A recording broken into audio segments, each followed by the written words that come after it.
हाँ बस आधे घंटे में पहुँच रहा हूँ। आई नो सब मेरा वेट कर रहे हैं। मैं जल्दी से जल्दी आने की कोशिश करता हूँ। ओके बाय, रखता हूँ।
खूनी बहुत ही निर्दयी रहा होगा। कोई खूनी कभी रहम दिल हो ही नहीं सकता पूर्वी, मगर एक खूनी दिमागी तौर पर बीमार लगता है। जान से मार दिया और इसका हाथ भी काट दिया।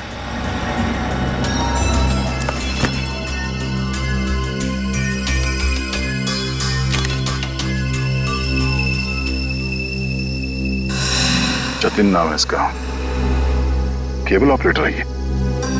सर लगता है कहीं जा रहा होगा और रास्ते में ये सब हो गया।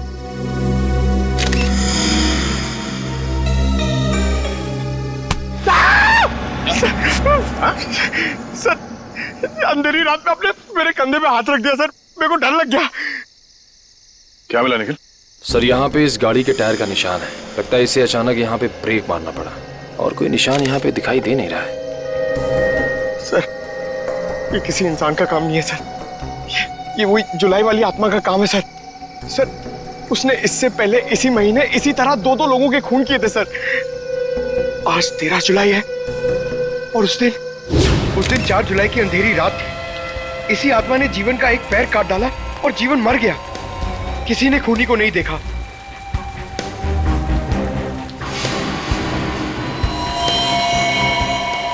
बेचारी जीवन की बहन सुनीता और उनके बच्चे, वो कैसे काटेंगे जिंदगी उनके बिना।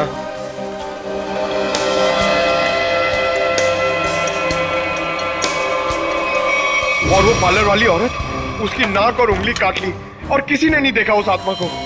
वो भी इसी खूनी आत्मा के हाथों मारी गई 5 जुलाई की रात को इसी तरह।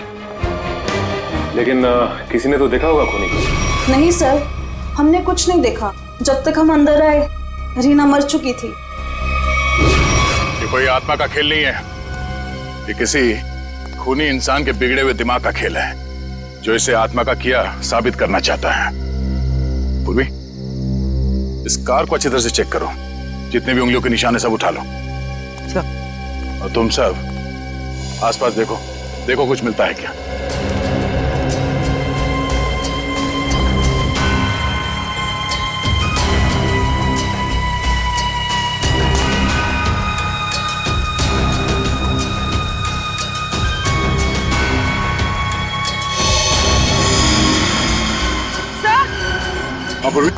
सर ये देखिए, विंडशील्ड पर हथेलियों के निशान है, वो भी उल्टे।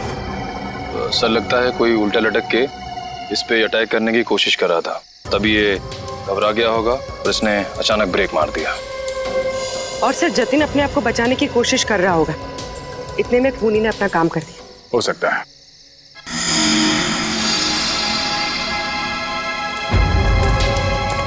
कुछ और भी हो सकता है।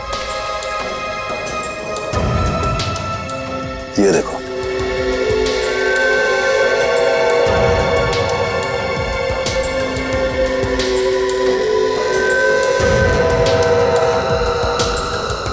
नंगे पांव के निशान जंगल की तरफ जा रहे हैं। विक्रम, लाश को फोरेंसिक लैब भेजने का इंतजाम करो। तब तक हम जंगल में जाके देखते हैं ये खूनी कहाँ गया है। चलो।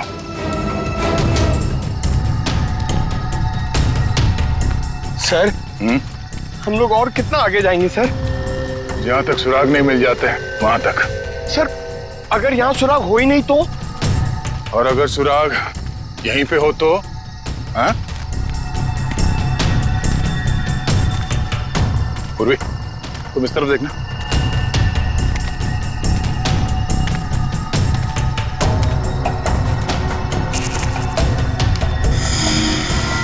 पंकज, तुम्हारी आत्मा का कपड़ा। सर ये तो किसी औरत का कपड़ा लग रहा है। सफेद कपड़ा। इस सफेद कपड़े पहन के लोगों को डराती थी और जान ले लेती थी। खून किया और कपड़े भी बदल लिए। ये क्या है?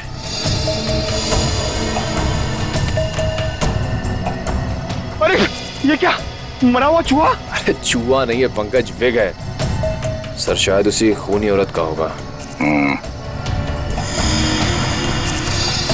सर ये देखिए, लगता है खूनी ने अपने खून भरे हाथ पहुंच कर ये कपड़ा यहां फेंक दिया। गुनहगार कितना भी होशियार क्यों ना हो, कोई ना कोई गलती जरूर करता है। सबूत छुपाने के चक्कर में सबूत ही छोड़ गया। जिस तरह से खून हुए उसे देखकर तो लगता है कि खूनी कोई एक ही है। पहले उसने उन तीनों को चाकू से मारा और फिर उनके शरीर का एक एक हिस्सा काट लिया। इन सबको देखकर लगता है कि उसके मन में बहुत नफरत भरी थी इन तीनों के खिलाफ। पहले उसने जीवन का पैर काटा, फिर रीना की नाक और हाथ की उंगली, और अब ये केबल ऑपरेटर जतिन, उसका तो हाथ ही काट लिया। और सर तीनों को इसी महीने में मारा है, जुलाई में। जरूर इसके पीछे कोई बहुत बड़ा राज है। और सर इन तीनों मरने वालों के बीच में कोई संबंध भी तो नहीं है। ऐसा कैसे हो सकता है काविन?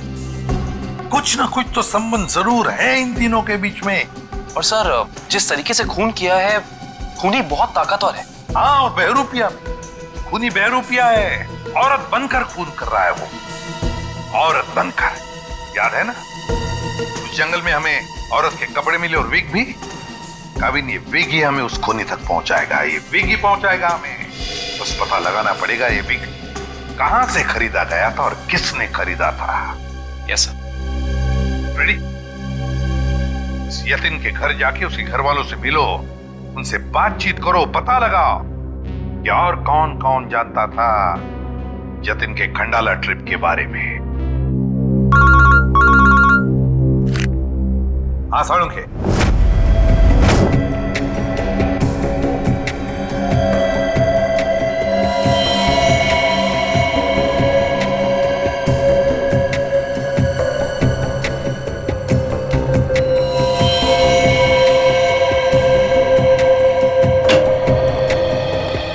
Good good morning.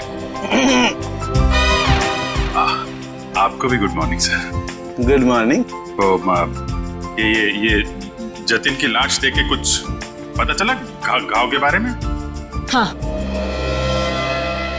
जतिन का हाथ काटने के लिए जिस तरह का हथियार इस्तेमाल किया गया था, ठीक उसी तरह का हथियार जीवन और रीना के लिए किया गया था। इसका मतलब सर कम से कम ये तो पता चला कौन से हथियार से इन सबका खून किया गया, जो इन सारे केसेस को जोड़ता है। कौन सा हथियार नहीं यार, किस तरीके का हथियार है ये पता चला। सालुंखे साहब, किस तरीके का हथियार है? देखो इन तीनों को चाकू के वार से मारा गया है। घाव काफी गहरे हैं, इससे पता चलता है कि खूनी बहुत ताकतवर है, उसने बहुत ताकत के साथ वार किया है। खूनी का काम करने का तरीका कुछ ऐसा है कि पहले तो वो चाकू से लोगों की जान लेता है और फिर उसके बाद बड़े इत्मीनान से बैठकर आरी से मरने वाले के अंगों को काट करके अलग करता है। कोई दिमागी रूप से बीमार आदमी लगता है, साइकोपैथ। और हाँ, ये देखो, जानते हो क्या है भाई साहब? ये कुत्ते का बाल है। जो कपड़े मिले थे ना आपको जंगल में से, उन कपड़ों पर से मुझे कई अलग अलग किस्म के कुत्तों के बाल मिले हैं। ये देखो, क्रॉस ब्रीड कुत्ते, लैब्राडोर, हाउंड, डाल्मेशियंस, ये सब। सर, लगता है ये खूनी कुत्तों का प्रेमी है। हाँ, लेकिन है कौन ये? कुत्ता पालने वाला कुत्ते के बारे में जानकारी रखने वाला या फिर कुत्ते के सलून वाला?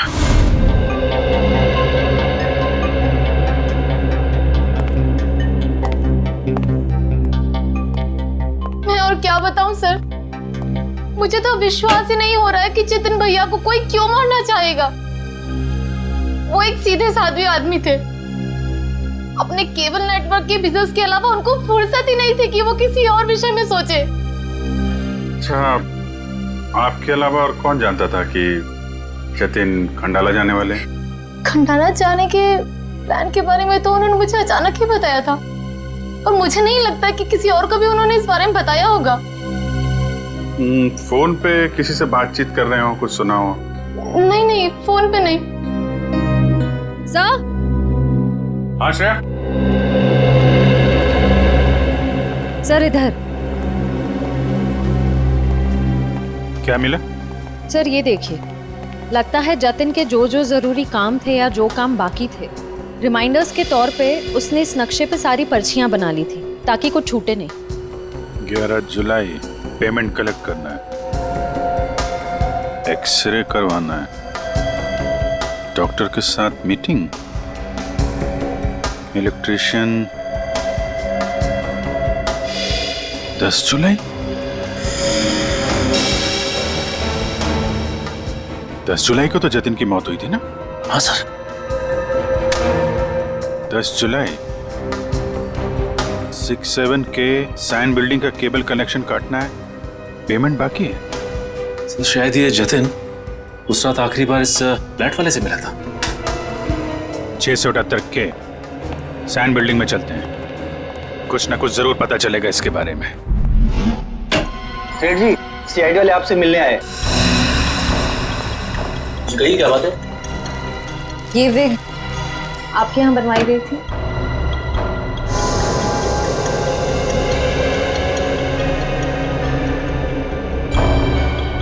जी हाँ, ये हमारे यहाँ था। किसने बनवाई थी? क्या बात है, कुछ गंभीर मामला लग रहा है। मामला वाकई गंभीर है। हमें शक है जिसने ये विग बनवाई थी वो खून भी करता है। सर ये तो औरत की विग है। औरत और खून? हाँ, क्या आप प्लीज बता सकते हैं कि ये विग किसने खरीदी थी?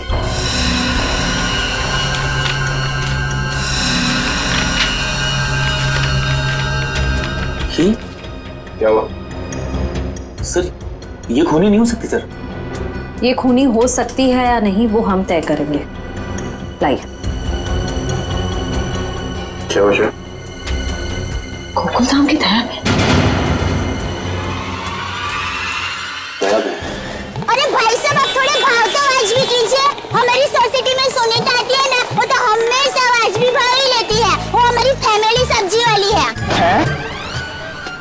अरे भाई बस आपका नहीं और मेरा नहीं, इसके 25 रुपए रखो। अरे बहन जी, इतना तो मुझे घर में पड़ता है। हाँ तो ये भी मुझे घर में ही लेके जाना है। अरे मेरे कहने का मतलब इतनी तो मेरी खरीद पड़ती है। गोकुल धाम सोसाइटी से पता कर लिया है, यहाँ पे नहीं कहीं आई भाजी खरीदने। अरे लेकिन उसे ब्यूरो कैसे लेके जाएंगे? विक के बारे में बता के सर। विक के बारे में? अरे नहीं, गुस्सा हो जाएगी। एक काम करते हैं, ये उसे ना वो गरबा वरबा की बातें बता कर ना उसे मना लेते हैं। वैसे भी हम दोनों को वो भाई मानती है ना। हाँ ले जाओ, सब ले जाओ, सब ले जाओ, सब फ्री में लेके जाओ। अरे नहीं भाई, मेरी माँ हमेशा कहती है जब भी किसी को कोई भी चीज दो ना एकदम दिल से देनी चाहिए ताकि सामने वाले को संतुष्टि हो। और टप्पू के पापा भी ये बात मानते हैं। अरे बहन जी, मैं मानता हूँ कि ग्राहक भगवान होता है, उसकी इज्जत करनी चाहिए, लेकिन मैं ये सब्जी पे फ्री में नहीं दे सकता, मैं लुट जाऊंगा। अच्छा चलो भाई, बस ठीक है, आप जितने कहते हो ना इतने पैसे दूंगी, बस खुश। धन्यवाद बहन जी, धन्यवाद। पर सुनिए, मुझे वो धनिया और मिर्ची मुफ्त में चाहिए। चलो ठीक है, देता हूँ मैं। लीजिए बहन जी, ये लीजिए। पैसे आ गए, आप तो कमाल करते हैं भाई। हाँ थोड़ा और दीजिए। हाँ मिर्ची दी ना। अरे फ्रेंडी भाई, पंकज भाई, भाई कैसे हैं? हम ठीक है, आप कैसे रह रहे हैं? मैं एकदम मजे में। आप लोग यहाँ सब्जी खरीदने आए हैं? हाँ, सब्जी, भाजी। अरे हाँ, ये तो डेली भाजी खरीदते हैं, हर रोज। वैसे इनको देख के लगता ही है कि ये भाभी जी को बहुत मदद करते होंगे। एकदम पत्नी औरत है। अरे जैबिन ये तो कुछ भी नहीं है, ये है ना, ये तो डेली कपड़े भी धोते हैं। पंकज मुंह बंद कर, नहीं तो मैं तुझे धोऊंगा। Weak weak weak weak weak weak. अरे ये तो कमाल का सुना, आप विग पहन के कपड़े धोते हैं।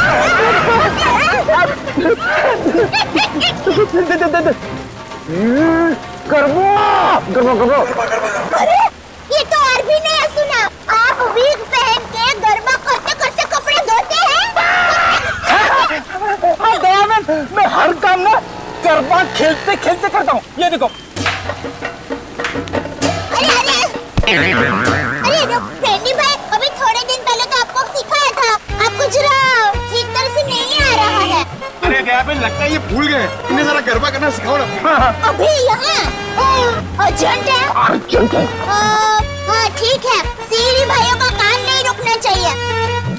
देखिए हम लोग यहाँ रास्ते में गरबा करेंगे ना तो एक्सीडेंट हो जाएगा। गरबा करने के लिए थोड़ी जगह होनी बहुत जरूरी है। जैबिन, टेंशन लेने की जरूरत नहीं है, फ्रेडी के पास है कैसी जगह।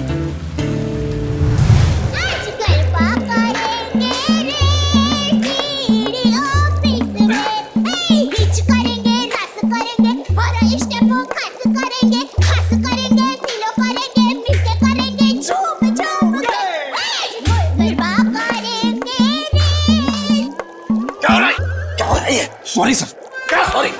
ये क्या डांस करने की जगह है? इमरजेंसी है। इमरजेंसी तो अपने ब्यूरो में क्यों नहीं किया यार? वहाँ पे इंट्रोगेशन चल रहा है, इनसे कुछ पूछताछ करानी है। कौन है?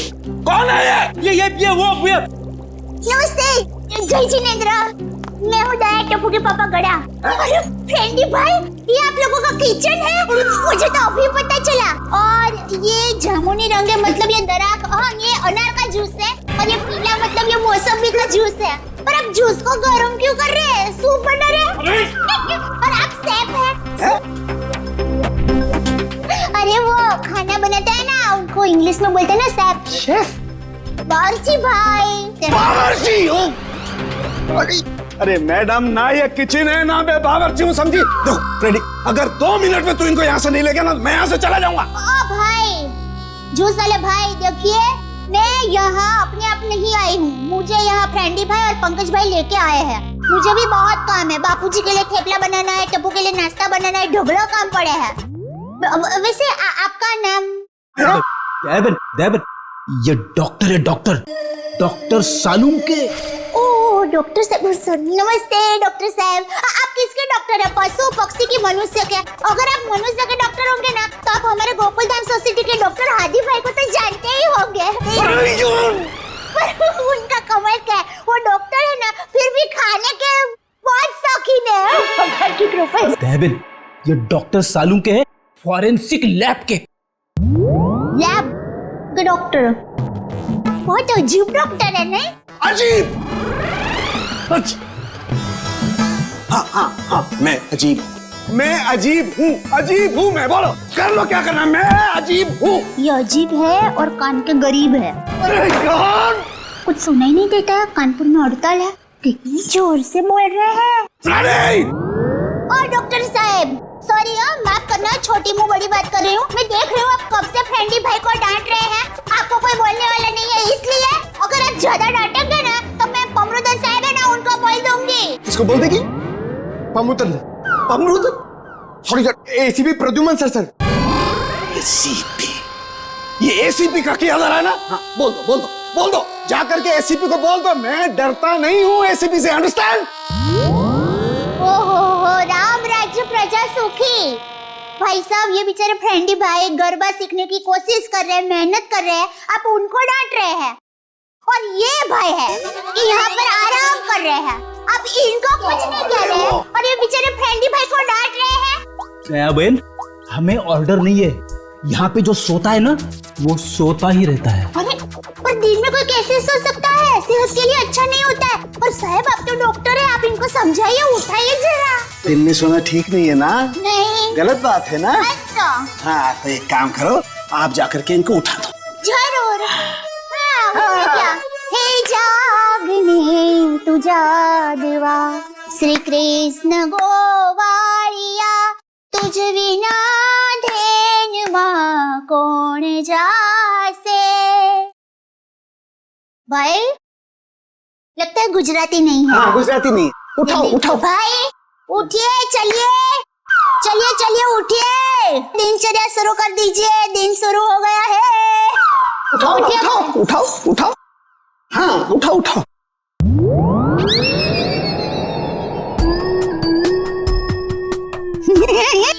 अरे ये भाई आंखें खुली रख के सो गए हैं। अरे ये उठेगा नहीं क्योंकि ये उठ गया है। हाँ मर गया, ये लाश है, ये लाश।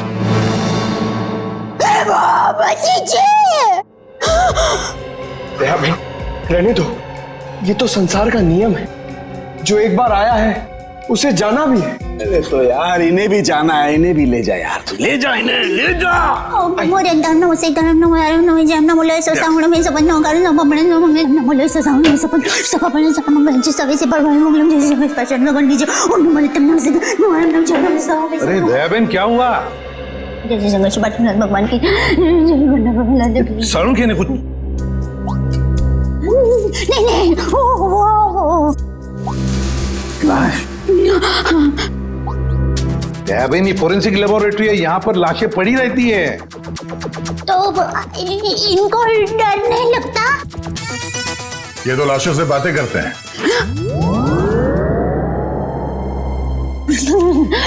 दरअसल हमने आपको यहाँ ये विग दिखाने के लिए बुलाया। ये तो बबीता जी की विग है। बबीता जी? हाँ, हमारे गोकुलधाम सोसाइटी में रहते हैं, हमारे पड़ोसी है। अय्यर भाई उनके पति का नाम है। वो दरअसल हमारे में पति का नाम नहीं बोल सकते, लेकिन दूसरे के पति का नाम बोल सकते हैं, उसमें कोई प्रॉब्लम नहीं है। फिर वो बबीता जी ने विग मंगाई थी, भाई की विग मंगाई थी, पर गलती से बहन की विग आ गई थी, तो वो वापस करने के लिए गए थे। लेकिन आपके पास ये विग कैसे आई? हम बबीता जी से पूछ लेंगे। हाँ आइए, घबराइए मत, आइए। पर मुझे यहाँ पे क्यों बुलाया गया है? आप आइए तो सही। सर क्या हुआ है? अब आपको कैसे बताएं क्या बात है? देखिए बबीता जी, हम यहाँ आपको बुलाकर कोई शौक देना नहीं चाहते, मगर आप इतने झिझक क्यों रहे? नहीं, मैं झिझक नहीं रहा हूँ। अब जो हम आपको बताने जा रहे हैं, शायद वो सुन के आपको धक्का लग जाए। धक्का? जी हाँ, इस विग को देखिए। ये विग यहाँ पे कैसे आ गया? आप पहचानती हैं इस विग को? इस विग ने तो मुसीबत कर रखी है। कैसी मुसीबत? बनवाया था आदमी के लिए, बन गया औरत का। किसके लिए बनवाया था ये विग? वो एक्चुअली मेरी एक फ्रेंड है, उनके हस्बैंड को बाल कम है और उन्हें काफी शर्म आ रही थी एक विग वाले के पास जाने को, तो उन्होंने आपसे कहा? जी हाँ, और फिर मेरी दया भाभी को कहा। अब ये दयाबेन कहाँ आ गई इस विग की स्टोरी में?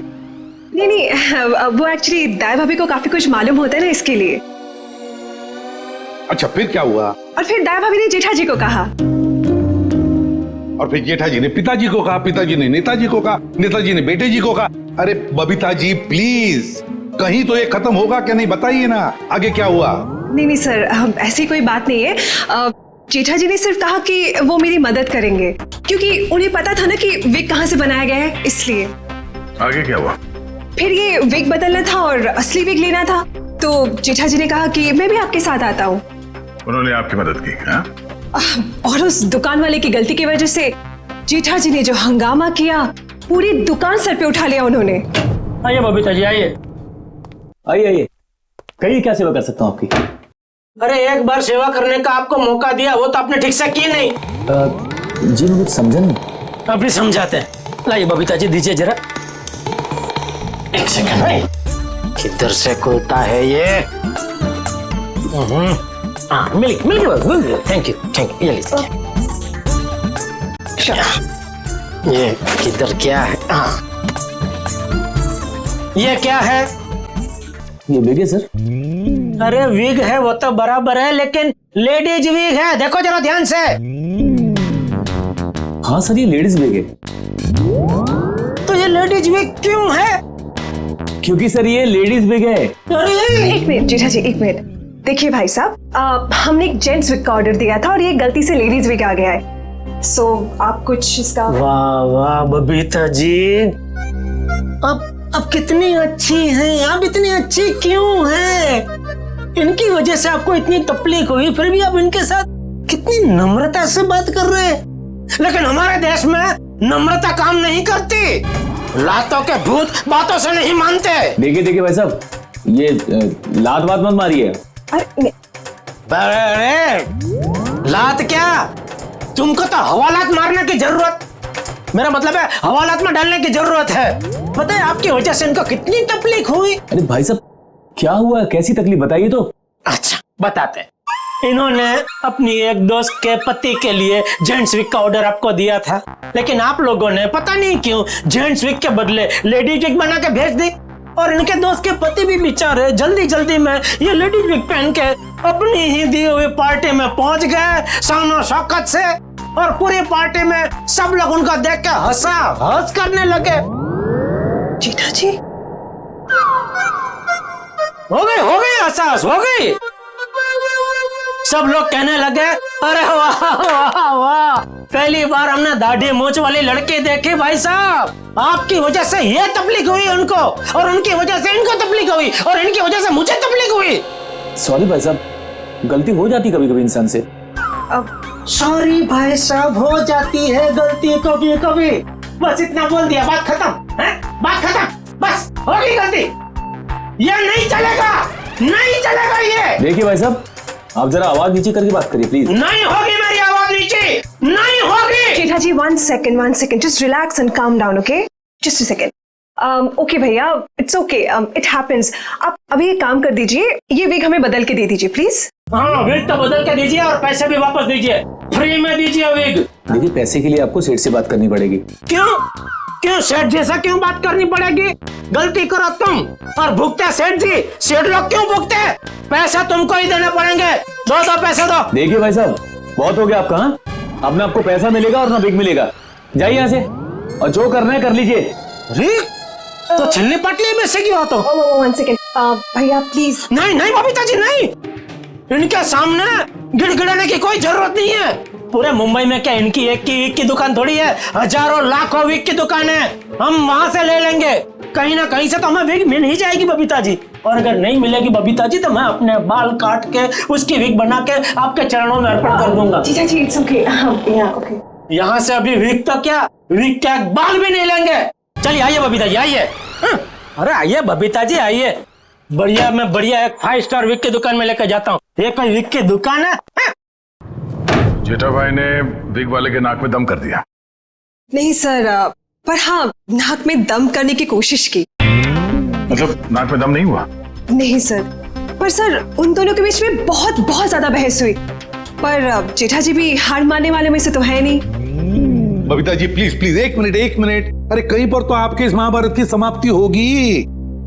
हाँ सर, उस दुकान वाले ने फिर बहुत रूडली जेठा जी को कहा कि अगर आपको इतनी जल्दी है तो आप खुद जाके विग बदल लो। समझ में नहीं आ रहा था सर। विग वाले ने जेठा भाई से कहा कि असली विग यानी बबीता जी वाली विग जिस आदमी के पास है, जेठा भाई उस आदमी के पास जाए और उस विग की अदला बदली कर ले।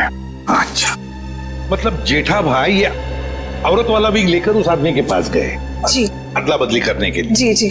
और आप भी गई होंगी उनके साथ? नहीं सर, मैं नहीं गई थी। आप नहीं गई थी? अरे ये तो बहुत अच्छा हुआ। आप जा सकती हैं, आगे की कहानी हम जेठा जी से पूछेंगे। पर सर आप लोग ये क्यों पूछ रहे हो, हुआ क्या है? बबीता जी खून हुआ है। खून? जरा इस पर्ची पे देखिए, ये आपके लिए तो नहीं लिखा कहीं?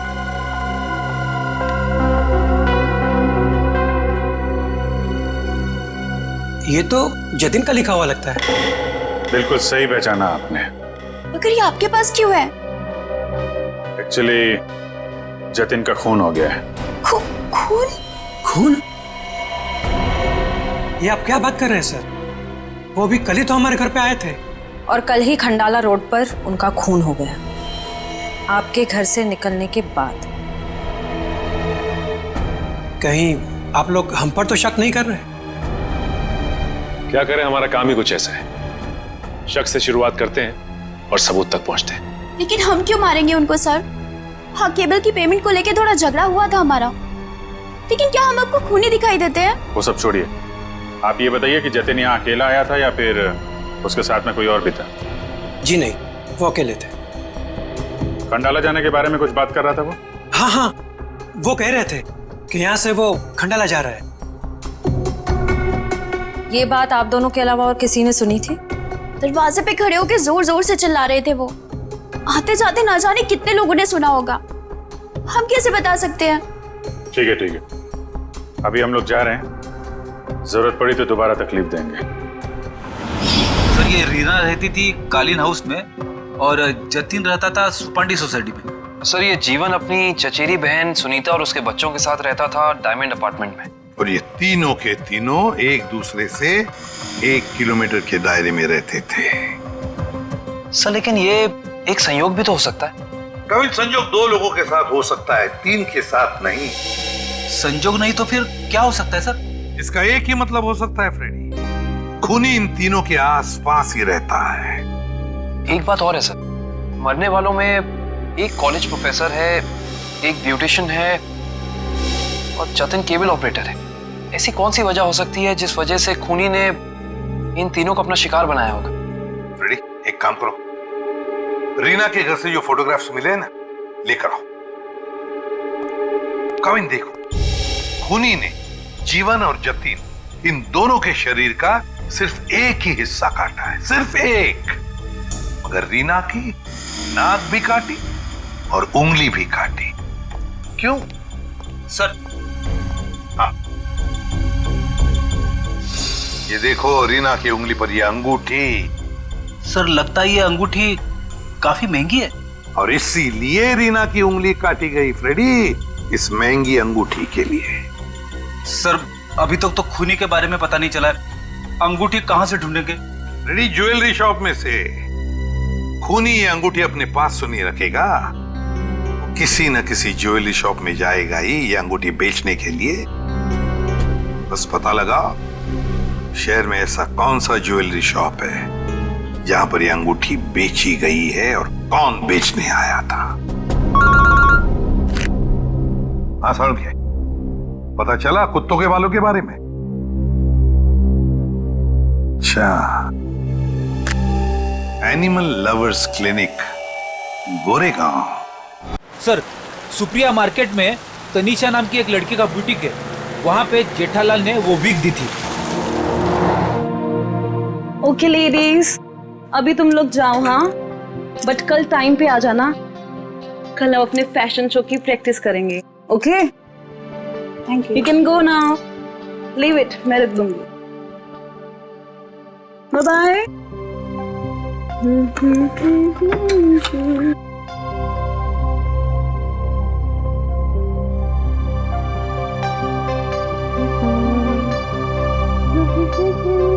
हेलो लेडी,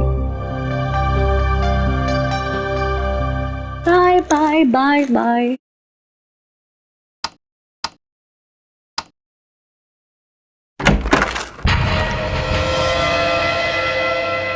कौन है? कौन है?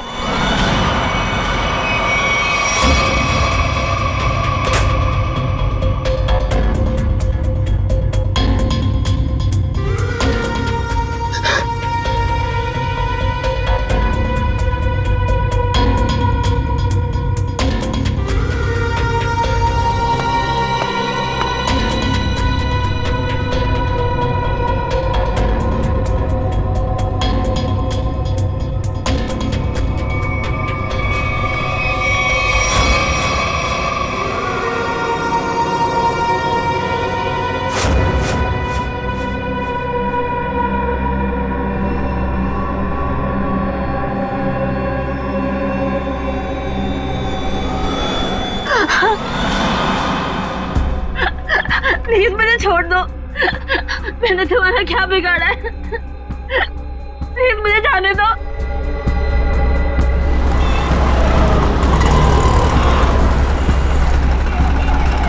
सर, वो रहा तनीषा का बुटीक। प्लीज छोड़ दो।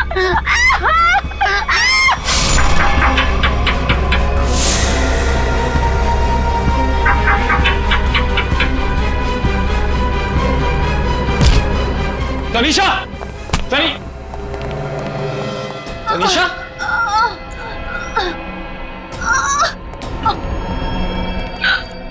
एम्बुलेंस बुलाइए जल्दी। संभाल के।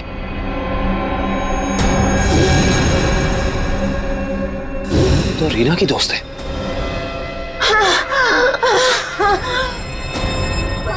आखिर इस सबके पीछे है कौन? सीआईडी जी, कहिए क्या मदद कर सकता हूं मैं? डॉक्टर साहब, हम एक खूनी की तलाश कर रहे हैं जिसने 3 खून किए हैं। उसके कपड़ों से हमें कुछ ऐसे क्रॉस ब्रीड कुत्तों के बाल मिले हैं जिसका डीएनए आपके यहाँ इलाज कराने वाले कुत्तों के डीएनए से मैच करता है।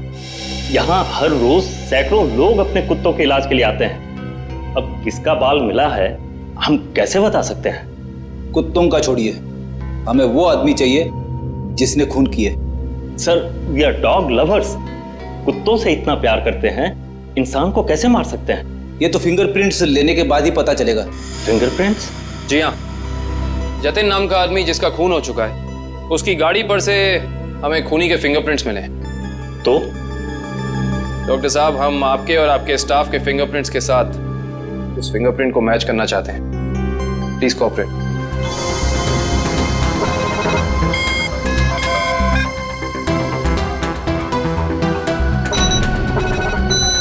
हाँ भाई।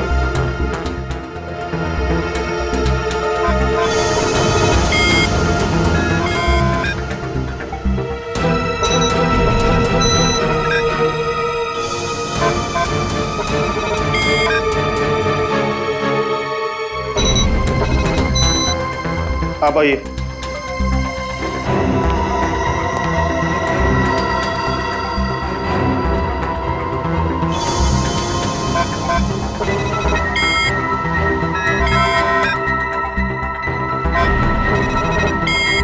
सर, इनका भी फिंगरप्रिंट मैच नहीं हुआ। Thank God. मैं तो डरा हुआ था कि अरे कुछ किया ही नहीं तो डर किस बात का?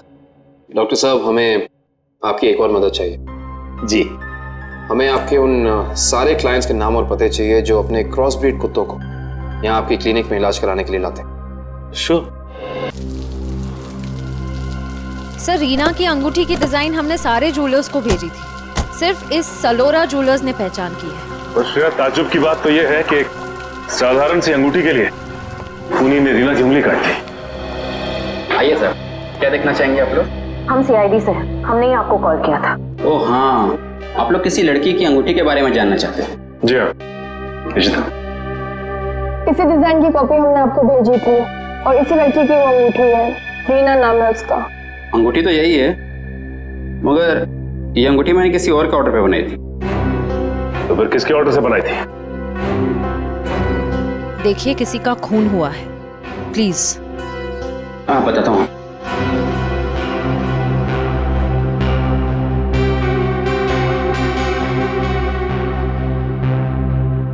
ये देखिए। तो ये बात है, अब तक सीआईडी के सामने नाटक चल रहा था, तो अब तुम देखो सीआईडी का तमाशा।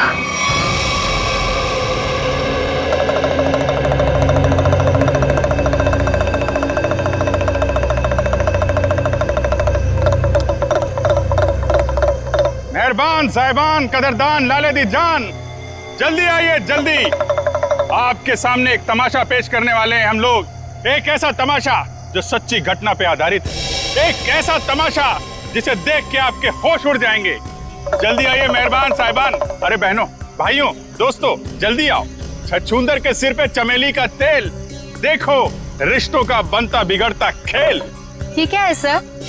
ये आप लोग क्या कर रहे हैं? तमाशा, तमाशा। हम यहाँ आपके सामने एक तमाशा लेकर आए हैं। अच्छा लगे तो ताली बजाना और पसंद ना आए तो जोरदार ताली बजाना, लेकिन ताली जरूर बजाना। तालियां।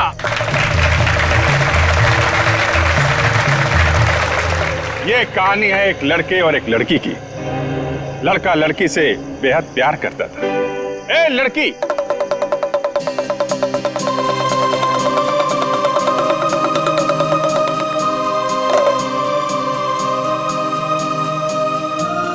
रीमा, मैं तुमसे बहुत प्यार करता हूं। मैं तुम्हारे बिना एक पल भी नहीं जी सकता।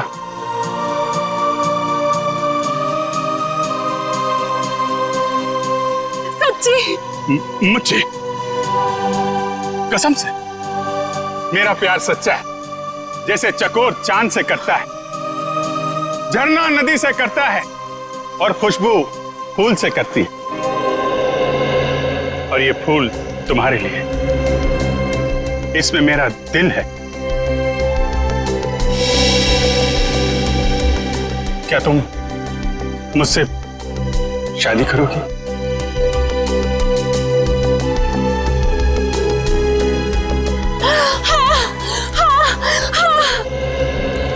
मैं तुमसे शादी करूंगी।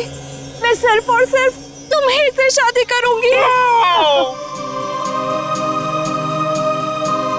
ये तुम्हारे लिए। शुक्रिया।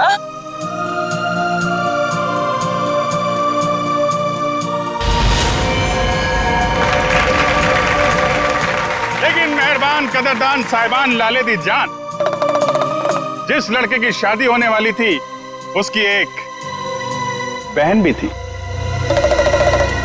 बहन, शुरू हो जाओ।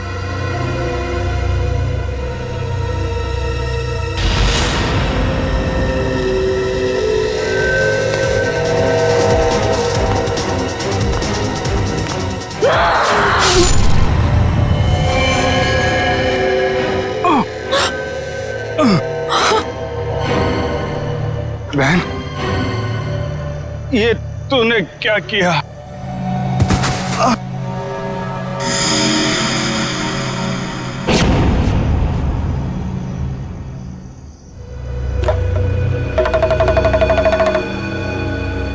मेहरबान साहिबान कदरदान, भाई को मारने के बाद भी बहन रुकी नहीं, उसने उसकी मंगेतर का भी खून कर दिया।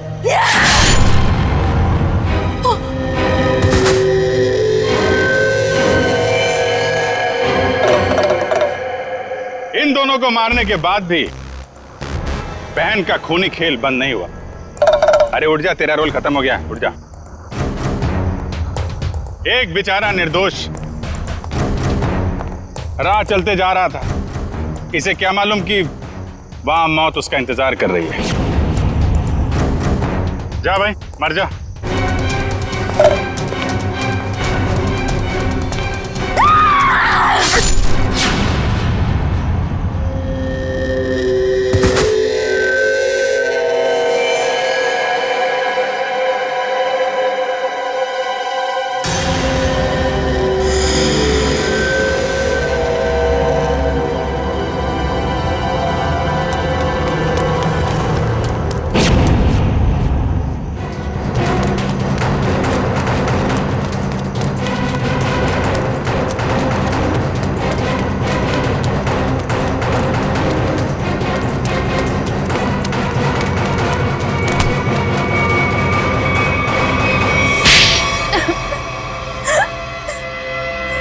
बताती हूँ, सब सच बताती हूँ।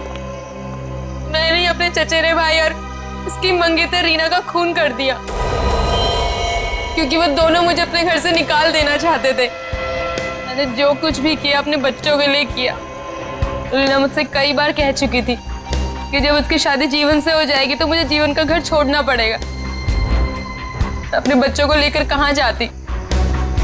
मैं एक तलाकशुदा औरत हूँ और ज्यादा पढ़ी लिखी भी नहीं हूँ, इसलिए मैंने सोचा कि तुम दोनों को अपने रास्ते से हटा देती हूँ, और मैंने वो ही किया।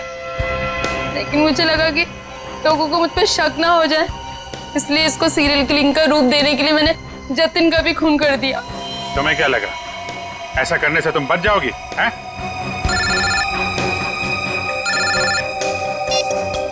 Hello, yes sir. हाँ सर। एएलसी क्लिनिक में तनीषा के साथ तुम ही जाती थी ना?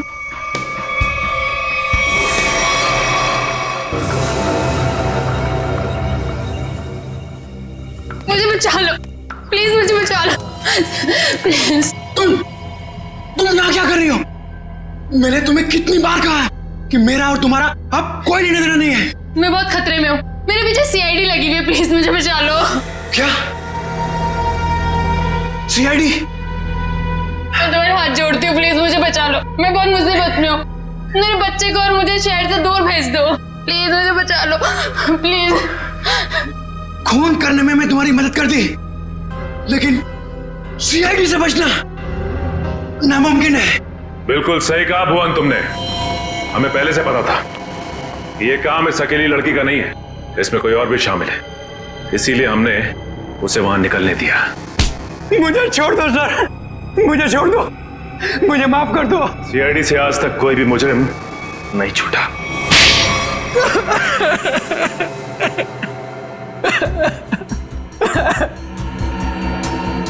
सर, मैं ये मजबूरी में कर रहा था, मेरे पास और कोई चारा नहीं था।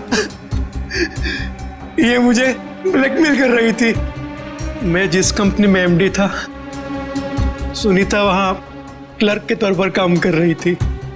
उसने मुझे कंपनी के 5 करोड़ रुपए गबन करते पकड़ लिया था। इसके पास मेरे खिलाफ पक्के सबूत थे। ये मुझे आसानी से 15 साल के लिए जेल भिजवा सकती थी। मैंने इसे रुपए देने चाहे, मगर इसने खून में मदद करने की शर्त रखी। या तो मैं इसकी मदद करता या जेल जाके मैं अपनी और महक की जिंदगी बर्बाद कर देता। उस दिन भी ये मेरे घर में मुझे धमकी दे रही थी। तभी जतिन ने डोरबेल बजाया। सोच क्या रहे हो तुम?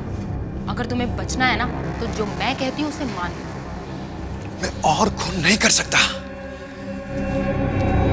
5 करोड़ रुपए की चोरी की है तुमने, तो ठीक है, जेल की चक्की पीसने के लिए ना तैयार हो जाओ, नहीं तो भूखी मरेगी तुम्हारी ये प्यारी बीवी। धीरे बोलो। तो ठीक है, अपने दिलो दिमाग से ये पीछे हटने का ख्वाब ना निकाल दो, और एक और खून करना है तुमने। क्या? सुनीता ने हमें जतिन से लड़ते हुए देख लिया था और उसे जतिन के खंडाला जाने का प्लान पता था। और तुम दोनों ने मिलकर जतिन को मारने का प्लान बनाया है ना? हाँ, जीवन और रीना का खून को और उलझाने के लिए मुझे एक और शिकार की जरूरत थी। और तुम्हारा शिकार था बेचारा जतिन। जायदाद की लालच में तुमने 3 मासूम लोगों की जानें ली, 3 लोगों की जानें ली। और वो तुम, उसमें तुमने इसका साथ दिया।